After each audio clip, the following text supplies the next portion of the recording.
జరిగింది ఆ రోజు లిబ్రహన్ కమిషన్ మీరు మాట్లాడేటప్పుడు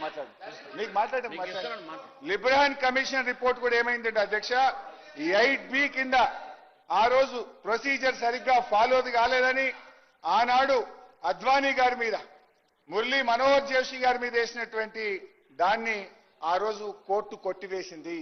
సో ఎప్పుడైనా కూడా ప్రొసీజర్ ఫాలో కాకపోతే 1952 కమిషనర్ యాక్ట్ కింద అధ్యక్ష ఇవి నిలబడవు.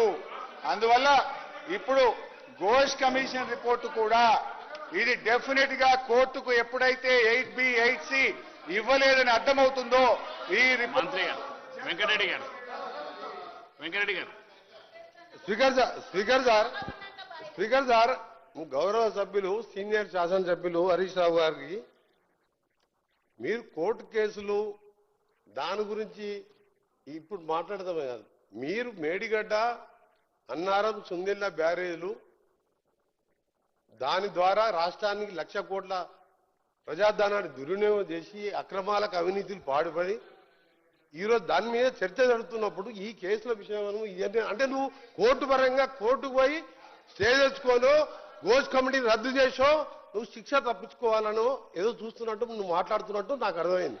నేను ఒకటే రిక్వెస్ట్ చేస్తున్నా, మీరు మేడిగడ్డ ఇవన్నీ అక్కడ ఎక్స్పర్ట్ చెప్పిన దానికి కాదని తుమ్మిడిగడ్డ దగ్గర మొదలుపెట్టిన ప్రాజెక్టుని ఎప్పుడో కంప్లీట్ అయ్యే ప్రాజెక్ట్ అది కాంగ్రెస్ గవర్నమెంట్ లో మొదలుపెట్టి ఇప్పటి వరకల్లా చేవెళ్ల వరకు నీళ్ళు వచ్చి పచ్చగా పారి ప్రాజెక్ట్ అది.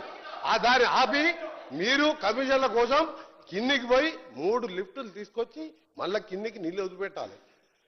నేను ఒకటి చెప్తున్నా ఎగ్జాంపుల్, నాకు పొరపాటు గ్రాపాటం మరొక్కసారి ఇట్లా ఈ టీఆర్ఎస్ గవర్నమెంట్ వస్తే కింద పోలవరం దాకా 3 లిఫ్ట్ పెట్టి మళ్ళీ 1,00,000 కోట్లు దోసుకుంటుండే వీళ్ళు. నేను ఒకటే అడుగుతున్నా, ఒకటే మీరు క్లియర్ గా ఈ సబ్జెక్ట్ మీద రండి.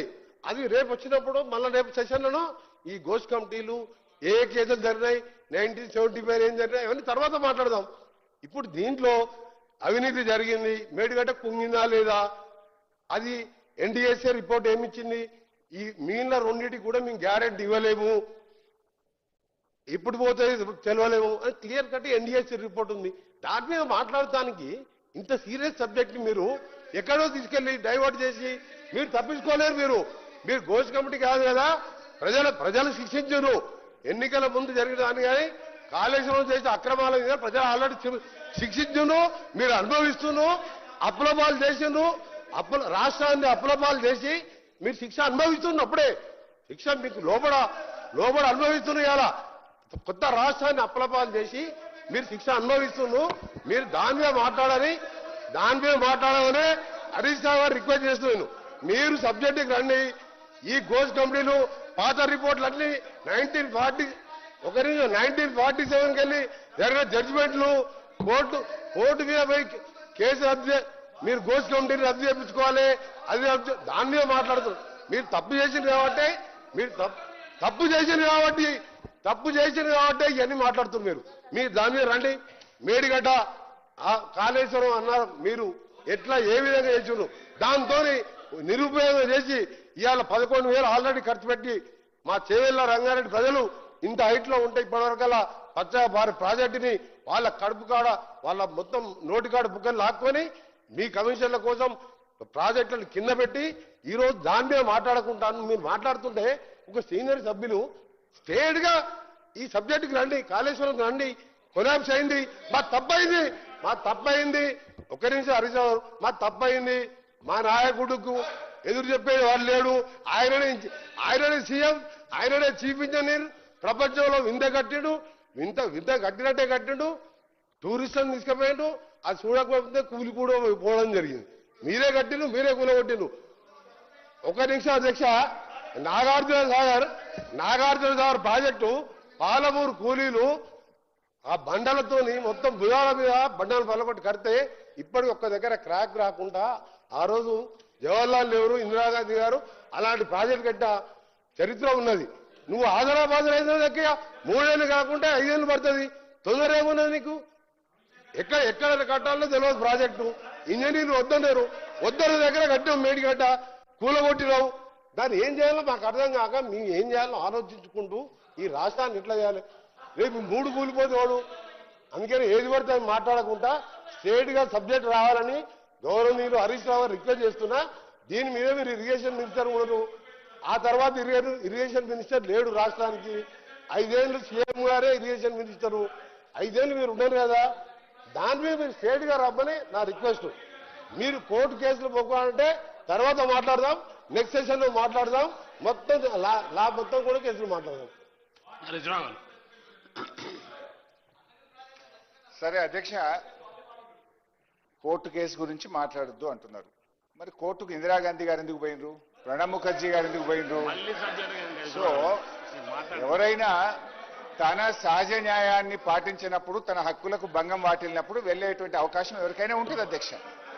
అండ్ ఉత్తమ్ గారు కూడా మాట్లాడుతూ కోర్టుకు మీరు వెళ్ళినప్పుడు అసెంబ్లీలో చర్చించొద్దని కోర్టుకు వెళ్లారని కూడా ఉత్తమ్ కుమార్ రెడ్డి గారు అన్నారు. We never said that.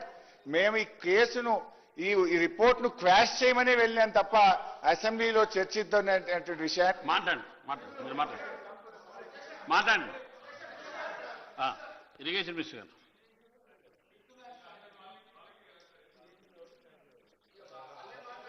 Speaker sir, మీరు వేసిన స్పెసిఫిక్ ఇష్యూ మేమేమో క్యాబినెట్ లో చర్చించి అసెంబ్లీలో చర్చించి వే ఫార్వర్డ్ పోతాం మేమన్నాం.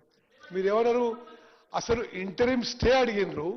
శాసనసభలో కూడా శాసనసభలో చర్చ ఉండకూడదు, శాసనసభలో చర్చ ఉండకూడదు అని మీరు ఆ కోర్టులో ప్లే చేసుకున్నారు. మాట్లాడండి హరీష్ రావు. ఉత్తమ్ గారు పాపం సరిగా ప్రిపేర్ కానట్టున్నాడు. Let him check the report. మీ అడ్వకేట్ జనరల్ ఫోన్ చేసి తెప్పించుకోండి, నా పిటిషన్ తెప్పించుకొని చదువుకోండి. Come prepared. మీరు చెప్పినవన్నీ కూడా చాలా బద్దాలున్నాయి. I will come to you.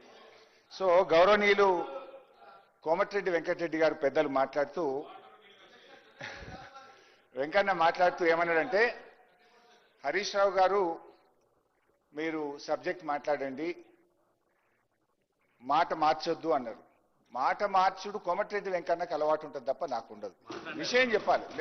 మీరు అనుమతిస్తే అధ్యక్ష, కోమటిరెడ్డి వెంకటరెడ్డి గారు కాళేశ్వరం ప్రాజెక్టు మీద మాట్లాడిన వీడియో తెచ్చాను. ఒక్క నిమిషం ఆ వీడియో చూపిస్తాను. అరే ఇదే వెంకటరెడ్డి గారు, ఈ చరిత్రలో కాళేశ్వరం లాంటి గొప్ప ప్రాజెక్టు లేనే లేదు అని వెంకటరెడ్డి గారు మాట్లాడారు.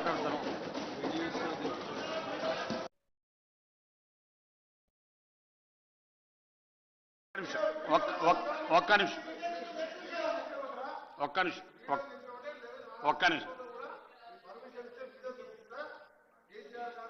ఇస్తాను. ఒక్క నిమిషం. మీరు వీడియోలో ఇక్కడ ప్రదర్శన రూలింగ్ ఉందండి. మీరు మళ్ళీ వీడియోలో ప్రదర్శిస్తే ఎట్లా?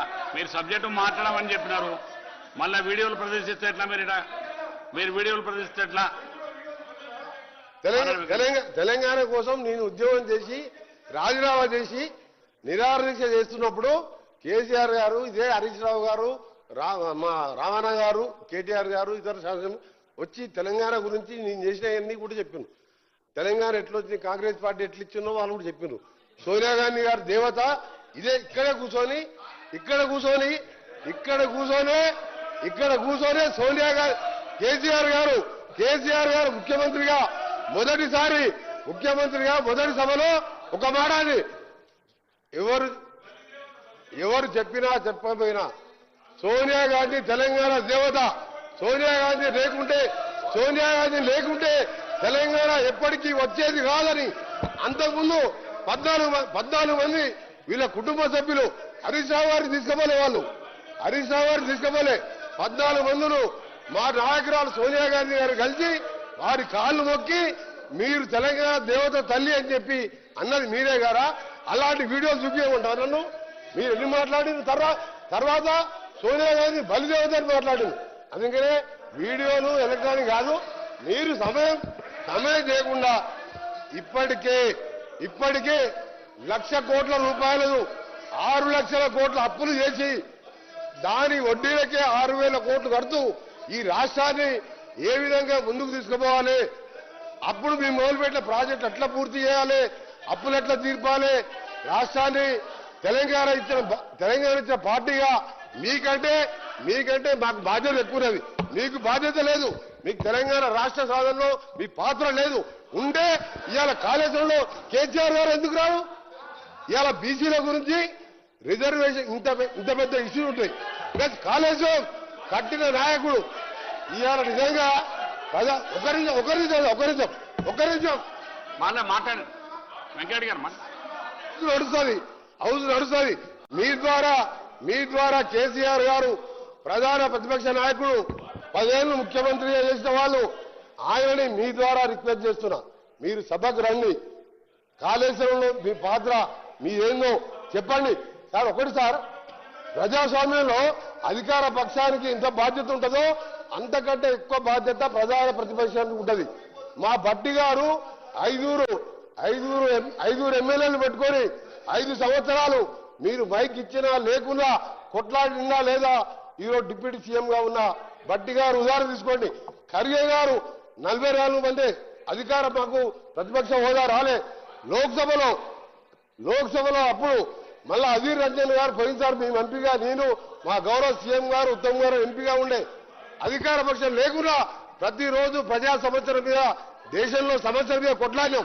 ఇవాళ 29 మంది సభ్యులుండి ప్రధాన ప్రతిపక్షం రాకపోవడు నిజంగా మీరు చెప్పేది మీరు తెలంగాణ గురించి మాట్లాడతారా? ప్రధాన ప్రతిపక్షం ఫామ్ హౌస్ లో కూర్చుంటారు, మీరు వచ్చేమో చట్టాల గురించి మాట్లాడతారు. ఇది చాలా మంచి పద్ధతి కాదు.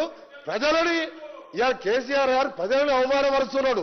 ప్రధాన ప్రతిపక్ష హోదా ఉండి సభకు రాకపోవడం ప్రజలని అవమానపరుస్తున్నాడు. అంత పెద్ద బాధ్యత పెట్టుకొని ఇవాళ హరీష్ రావు గారికి ఏం పోస్ట్ అంత డిప్యూటీ లీడరా, సిఎల్పి సెక్రటరీనా? అసలు మీ కార్యవర్గం ఉందా? మీరు ఏం మాట్లాడుతున్నారు? నేను అందుకనే కేసీఆర్ చెప్తున్నా, మీ ద్వారా మళ్ళా రిక్వెస్ట్ చేస్తున్నా, రండి. తప్పైతే నా తప్పైంది, మేడిగడ్డ నా సొంత నిర్ణయం తప్పైంది, క్షమించండి అని చెప్పండి. తెలంగాణ ప్రజలు కోరమని చెప్పండి. అంతే తప్ప ఏది పడితే అది మాట్లాడి మీరు వీడియోలు ఉన్నాయంటే నా దగ్గర కూడా ఉన్నాయి. సోనియా గాంధీ మా దేవత, సోనియా గాంధీ పుణ్యాన్ని తెలంగాణ వచ్చింది, అందుకే నా కాలు మొక్కినాం. ఇలాంటి చాలా చూపిస్తాను నేను. హరీశ్రావు గారు సార్ మీరు అన్నట్టు నేను వీడియో మీరు అనుమతిస్తే చూపిస్తా అన్న తప్ప నేను చూపించే ప్రయత్నం చేయలే. I seek your permission. సరే అధ్యక్ష, ఇదే కోమటిరెడ్డి వెంకటరెడ్డి గారు ఆనాడు కేసీఆర్ గారు అసెంబ్లీలో కాళేశ్వరం ప్రాజెక్టు మీద ప్రజెంటేషన్ ఇస్తే